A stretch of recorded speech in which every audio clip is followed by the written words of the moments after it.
Questions for Dub? Go ahead, Gallo. Dub, in the first half, Denver was able to kind of get on the glass and score in the paint, but in the second half, particularly fourth quarter, you guys were able to kind of seal that off. Tell me about that aspect of the game and how you can kind of stop that freight train when it's already on the tracks. Man, I think just having the right approach throughout the whole entire game, and you kind of just gotta like stay real steadfast in your approach and like trust what we're trying to get accomplished. They hit some like tough shots just the whole game, and you kind of just got to stick with it and do your whole thing. I think it was really easy for us to probably like cave in a couple times. I think Jokic hit a back foot fadeaway three that you kind of want to say is crazy, but he's done it so much, and I think we just had the right approach about next play and just stacking possessions and trying to impose our will, and we did a good job. That's it. Yeah. Shit. You hit the corner three late, and afterwards you're kind of, I don't know if you're yelling at your wrist or your hand. Can you talk about that or no? What? Did you hear his question? I didn't hear it. Oh, can you ask your question again?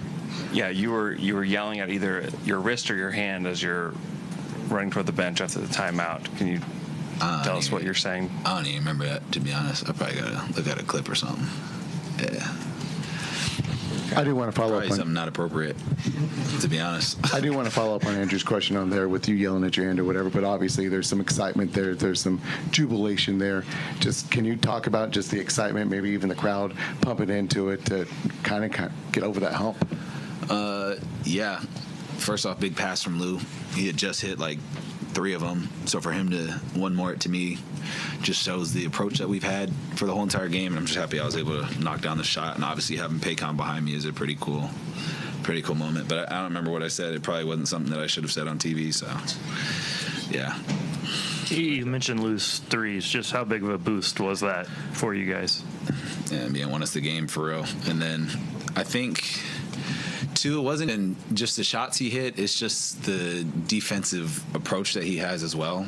When you have both sides of the ball, and for him to make big shots and then not let up on the defensive end is the biggest thing in regards to that. So hats off to him for that. And then I think a lot of it, too, had to do with Shea trusting us down the stretch to make the big plays he did and still get off the ball and have us, play through each other. I think those two things kind of coexisted really well. Michael? Throughout basketball history, a lot of teams, they go shorter rotations throughout the playoffs. I think Denver's playing like 7 guys or something like that. You guys go 8, 9, 10 deep. What's sort of the value, the depth on this team in terms of the playoffs? I think it's our superpower. And our team really embraces it.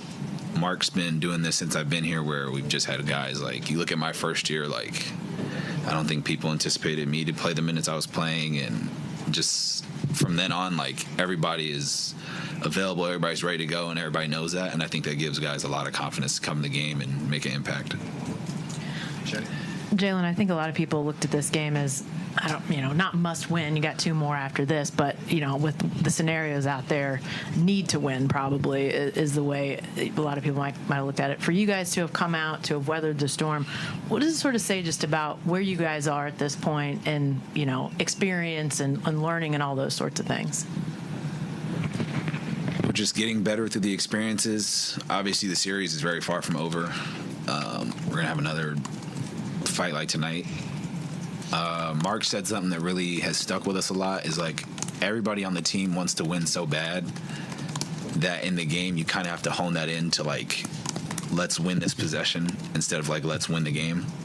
You know what I mean? Because then you kind of get sidetracked. So we just try and take it possession at a time and build out from there. It's very easy to get caught up in, it's a must win or whatever's going on. I think we've done a good job of just trying to just get better each possession and go from there.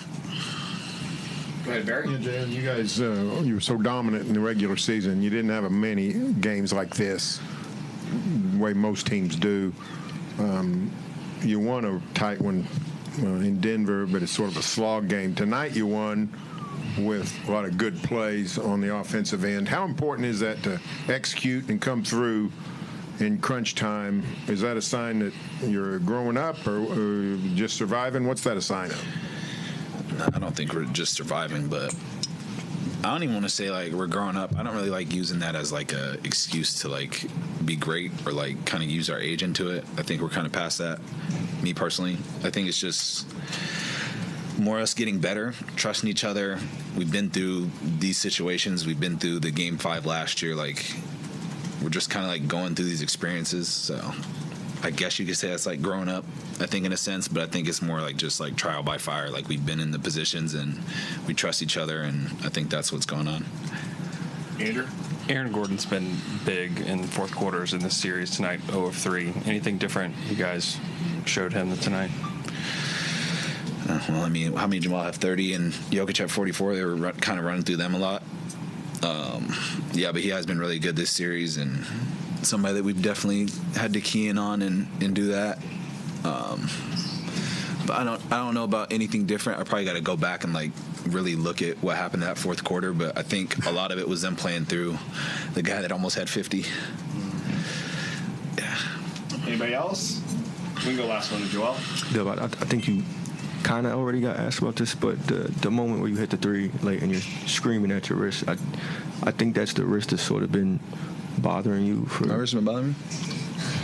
You tell me. Is that not true? No, I feel great. I just seen you wearing tape on it. Man, I've had tape on so much shit during the season. Nah, my wrist is cool. I honestly don't even, that was an out-of-body experience. I just remember hitting the three, and it was really loud, and then I remember getting to the bench, and Jay Will was yelling at me, and then I had, like, that, like, ringing noise. So I don't really remember the stint. People were sending me videos of me yelling at my hand. Like, I really don't remember it. I don't know why I did it, but I don't know. When it's loud in there and you have that much energy, like, it might make you do, like, a backflip. Like, there's just so much energy involved in Paycom, so that's my... No. I sure wouldn't have tried up three. Thanks, Dub. Yeah.